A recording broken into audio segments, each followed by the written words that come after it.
Hey there, Speaker Schoolies. Andrew here, how you doing?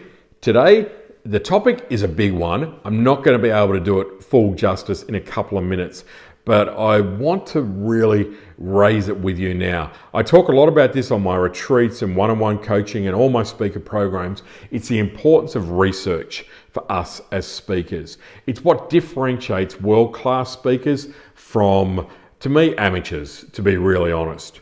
So research, so what do I really mean by that? Well, what I mean by that is that the times that I've been caught out as a speaker where I've buggered up are times when I haven't done enough research. Now this might be research on the audience, this might be research on the venue, this might be research on the industry, it might be research on the town.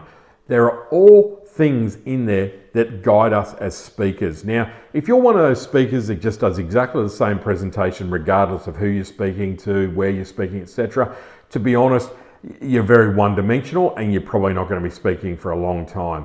We need to adapt our presentation accordingly, and smart speakers get better and better at doing that. So for example, simply researching who's going to be in the audience. For me, I need to know their age, the demographics, like are they men, are they women? My presentations are very different if they're to men or if they're women. You know, are they 70? Are they 20? Your presentation has to be different. Otherwise, it's like trying to write a book to 20 and 70-year-olds that are completely different. It's, you know, it varies. In the town, what's going on in the town that you're going to if you're traveling? What's happening in the industry? If you're getting up in front of financial planners and you're not aware of the fact that the industry has been kind of decimated and torn apart and changed and royal commissioned and all that kind of stuff, and you don't call the elephant in the room on that, you really show a high level of ignorance around it. And I see way too many speakers that just don't get this. So the concept of research is unbelievably huge, even down to researching the venue so that you can work out how you're going to manage the stage. Now, I caught up with my great buddy Keith Abraham in Hobart recently. We caught up on the Monday, he was presenting on the Wednesday. What was he doing Tuesday morning? Checking out the venue, just to make sure that he knew exactly how he was going to be presenting, what it looked like, what he had to take care of, what he had to be aware of, all of those kind of things. That's what a professional does.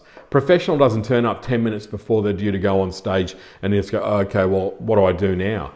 There are 100 examples I could share. I haven't really got the time. This will be a 5-hour video if I was doing that. But think about yourself. Do you really do enough research before you actually deliver your presentation? And from my experience, most speakers don't. Okay, so if you want to ask more questions about this, we will. Maybe I'll do a webinar or do a few other things, but you gotta research. That's what makes a world-class speaker.